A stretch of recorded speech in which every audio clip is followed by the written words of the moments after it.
전 유럽 언론을 충격으로 빠뜨린 콘테 감독의 인터뷰 이후 입국한 손흥민 선수의 표정은 여느 때보다 밝습니다.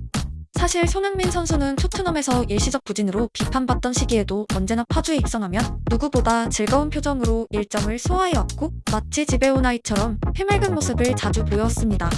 해외파 선수들에게 파주 즉 고향은 어떤 의미일까요? 그리고 다른 어떤 국가의 선수들과도 다른 한국 선수들만의 특징은 무엇일까요? 또 다른 선수를 통해 우리는 많은 것을 알 수 있습니다. 손흥민의 미소의 의미 또한 그 선수의 입을 통해 알 수 있습니다. 바보. 인사드려야죠. 안녕하세요. 안녕하세요. 안녕하세요. 네, 새해 복 많이 받으세요. 새해 인사를 매년 8월에 처음 보니까. 거의 모든 한국 아이들이 어릴 때부터 교육받는 한 가지는 명절에 시골에 가면 어른들에게 인사를 건네는 것입니다.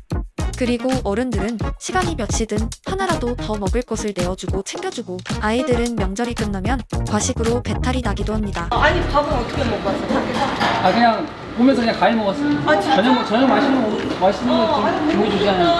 아니 저녁 먹으면 맛있게 먹었고. 김성식 네. 그릭 요거트 만들어 줄 테니까 여기서 바나나랑 먹어. 동네 그릭 요거트 빨리 준비해. 그래놀라랑. 알았어. 여기 앉아서. 감사합니다. 앉아주세요. 또 챙겨주시는 건 또 먹어야죠. 너무나도 익숙한 우리의 문화입니다. 대표팀은 축구라는 매개체로 뭉쳐진 조직이지만 그 이전에 한국인들로 구성된 사람들 간의 만남이기도 합니다.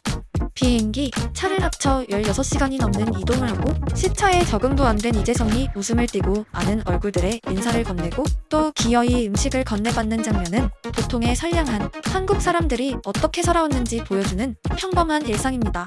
무려 3월에 새해 인사를 건네는 이재성은 어째서 피로함을 잊고 사람들부터 챙기는 걸까요? 옛날에 그런 말 있잖아요. 인사만 잘해도 칭찬 안 한다고. 아니네요. 기분이 너무 좋은 거지. 보니까. 이유는 단순합니다. 그들은 고향에 돌아왔기 때문입니다.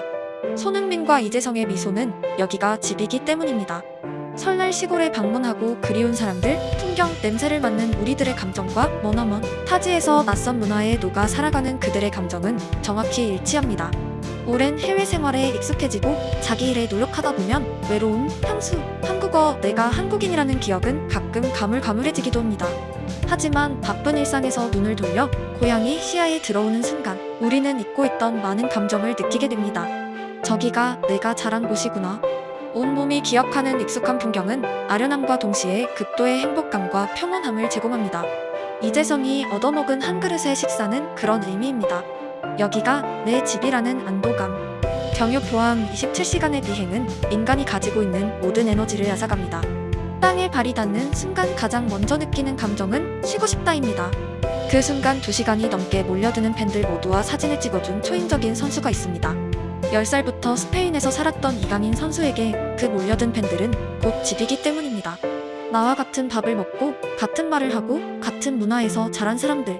그들이 나를 환영하기 위해 모여든 공항 27시간 여정의 피로를 잊게 하는 건 그 사람들이 전해준 온기 때문입니다. 이재성의 밥 한 그릇과 이강인의 사진은 닮아 있습니다.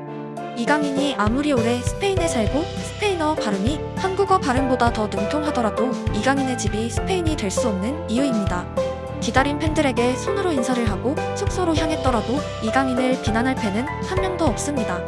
그럼에도 불구하고 한 명 한 명 모두와 사진을 찍어준 이강인의 마음은 누군가에게 잘 보이기 위한 것이 아닌 내 직업에서 더 큰 부귀영화를 누리기 위한 것도 아닌 사람이 가질 수 있는 가장 순수한 마음씨입니다. 그것은 바로 조건 없는 사랑에 역시 계산 없이 보답하는 인간성입니다. 콘테 인터뷰 이후 호이비에르를 포함한 토트넘의 선수들은 대표팀에 합류하고 자국의 언론과 진지한 인터뷰를 나눴습니다. 오늘 손흥민의 표정에 복잡한 토트넘의 상황은 전혀 안중에도 없어 보입니다. 그는 그냥 명절 시골에 놀러온 아이처럼 신이 나 있습니다. 사는 곳을 떠나 10시간을 넘게 비행하고 경기를 하는 것은 누군가에겐 마치 해외 출장이고 과정은 고단합니다.